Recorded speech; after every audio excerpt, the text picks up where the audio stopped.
What's up everyone, I'm Aldrich and welcome back to my series of guides for Tree of Savior. In this particular guide we're going to look at whether or not Tree of Savior is an evil pay-to-win game and what exactly it is you can buy with the premium currency in this game. The premium currency in Tree of Savior is called TP and it is not currently known specifically how much it will cost in Europe. However, since it is going to be sold through Steam, we can assume that it is going to be specific to the various regions. Meaning it will be more expensive in the United States and in Western Europe, and will be cheaper in Eastern Europe, Brazil, Russia, and will be completely overpriced in Australia. The only current information that we have about the TP prices comes from the early access packages that you can buy on Steam. The early access package that costs $10 provides you with 160 TP. Now if 160 TP are actually worth $10, then the prices in Tree of Savior are entirely comparable to a lot of other MMORPGs with free-to-play business models. But I'm sure we will know mid-May.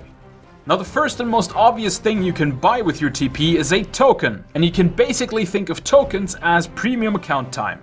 One token will set you back 198 TP, which if $10 buys 160 TP would come out to about $12 to $13 for a month of premium, which would be pretty standard. Upon using the token, it provides you with 30 trades.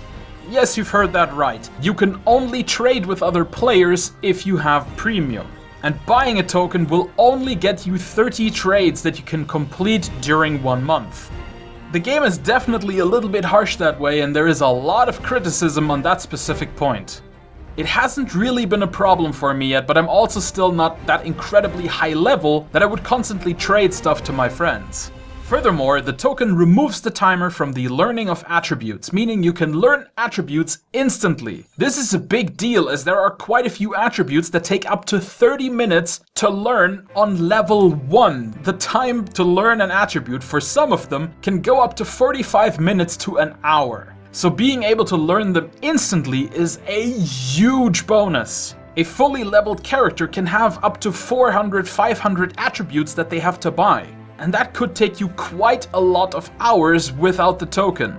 The token also allows you to have 10 auctions running at the same time on the market. Without that, you can only run 3 auctions at a time.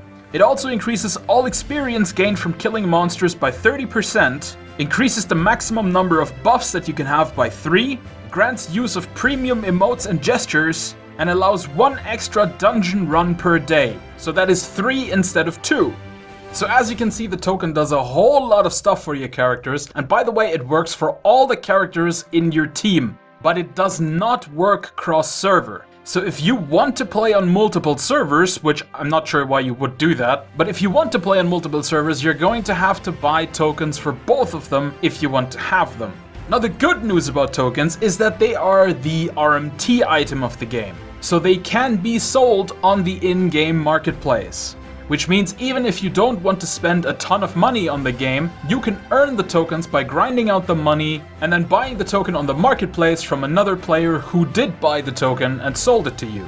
Next we have the skill reset potion, which sets you back 88 TP, which again, if we assume that $10 buys 160, will cost you $5. And the skill reset potion does exactly what it says on the tin. It resets all of your skill points for all of your acquired classes, allowing you to re-spend them on other skills or the same skills or whatever you want to do. Basically, it helps you fix mistakes that you made, or it allows you to try out a few different skills and decide which ones you actually want to go for. However, be aware that the skill reset potion does not reset your class choices. Your class choices cannot be changed currently. If you screw up and choose a class that you end up hating, you're going to have to re-roll your character or live with having picked a class you don't like.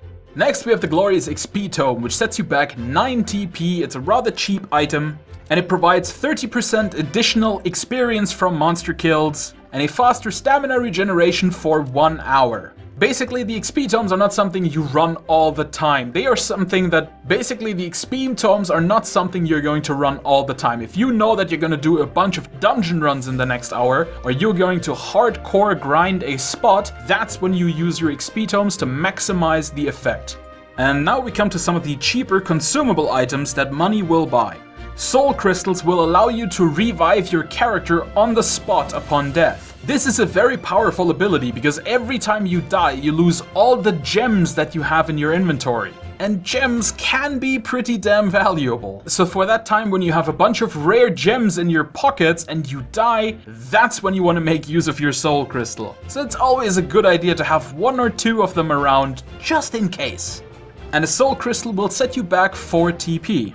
Warp scrolls are something that you also get in the game for quests sometimes, and they basically allow you to teleport to any statue on any map in the game from wherever you are, instead of having to run to the nearest statue and teleport from there. Now you might ask, why am I not just going to run to the nearest statue? Well, the higher you go in level, the sparser the statues become, and they set you back 2 TP apiece. Urgent repair kits let you repair your items a little bit in the field. And that's really all they do, and they set you back 3 TP. And then lastly we have the Enchant Scrolls. Now Enchant Scrolls are a little weird. They cost you 8 TP apiece, and upon using them you can put an enchantment on a head accessory. Now head accessories generally don't have any stats, so when you put a stat on a head accessory, it actually becomes a real item, where otherwise it's just a cute thing sitting on your head.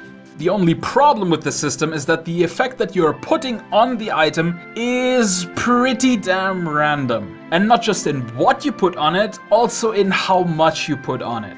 As an example, the first hat I got I enchanted with 488 hit points. And then I got another one, enchanted it, and wanted hit points again. And once I got a hit points enchanted, it only had 283 hit points on it. So that was a bit of a bummer. And then lastly we have the good old megaphones that people should know from Ragnarok Online if you've ever played that game. And megaphones cost 1 TP each and let you speak in global chat. It lets you broadcast a message to all the maps on your server. Now after hearing all of this you could say, oh no, it's so pay to win, what are we going to do? But in my personal opinion, it is not pay to win. Now, I have a very specific set of standards when it comes to pay to win. I consider things pay to win when they grant you significant bonuses either in stats or in hard advantages that you cannot otherwise gain. So for example, the token, that would be pretty damn pay to win in my mind if it wasn't also the RMT item. Because it is the RMT item, I think it is totally fine because everybody has access to it in some way. Sure, the non-paying players are going to have to grind for it, but that's kind of the point of a free-to-play game, isn't it?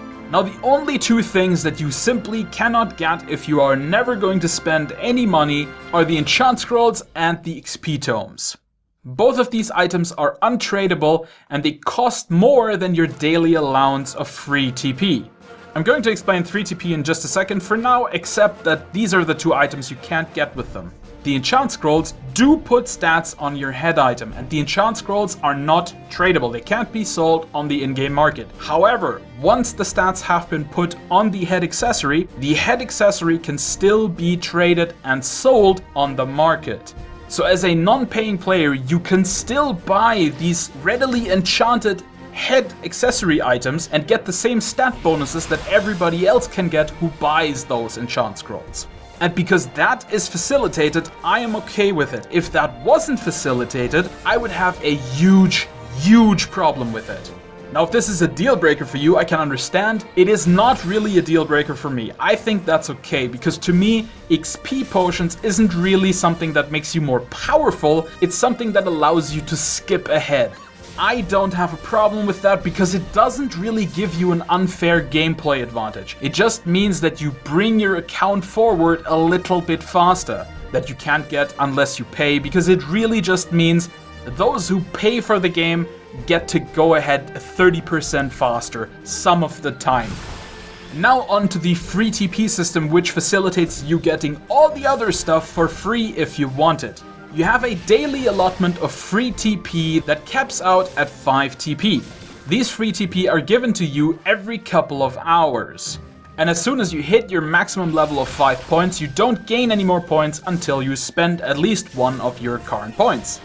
So if you are going to play Tree of Savior for free and you're never planning to pay any money whatsoever on it, then you can use your free TP to buy Soul Crystals, Warp Scrolls, Repair Kits and Megaphones. And my personal recommendation would be to prioritize soul crystals.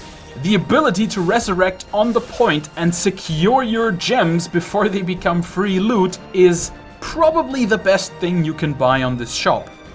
Just so that you have a reserve of them. And then you can spend your free TP on other stuff and accrue all these tiny TP shop items over time. If you are a paying customer of Tree of Savior, I would recommend that you spend your free TP each day on half price XP tomes. And minus the 5 free TP, you only spend 4 TP on an XP tome every day. Seems pretty reasonable. And sure, you can of course also buy soul crystals and all that other stuff, but to me half price XP tome just has such a nice ring to it. Now that already concludes all the gameplay relevant items on the TP store. There are also vanity items that you can buy on the TP store. For example, you can change your hairstyle at any point to one of the other starting hairstyles in the TP store for 15 TP. All of the ones that were available to you during character creation are also available in the TP store if you get sick of the one that you have. There are, however, also premium hairstyles that can only be gotten from the TP trader, and they are rather expensive with once again, if 160 TP equals $10, they cost about $8. The costume section is currently a little bit bare bones and there are only 6 costumes per gender, and you can't even wear all of them because they are class restricted. A costume, however, will cost you 129 TP, which also is between $8 and $9, so you really should be sure that you like what you see before you buy it. Now my overall recommendation is that you get yourself a token. If you're a free player, save up your in-game silver and buy a token from the market. And if you're a paying player, buy yourself a token from the TP trader. It is simply the most bang for your buck. You get all of these really cool abilities, and it basically gives you a free XP tome for an entire month. Out of the consumables, I really do think that XP tomes and soul crystals are the top priority of items that you really want to invest your money in. Everything else is utility, and you could have 1 or 2 in your inventory just to be sure. And vanity items, and you know if you want vanity items or not. Alright guys, that is it for this guide. There will be more in this series of Tree of Savior guides until I have handled pretty much everything I can with this series. And the next one will be specifically about stats. But until then, I've been the CloakingDonkey, and I'll see you in another video.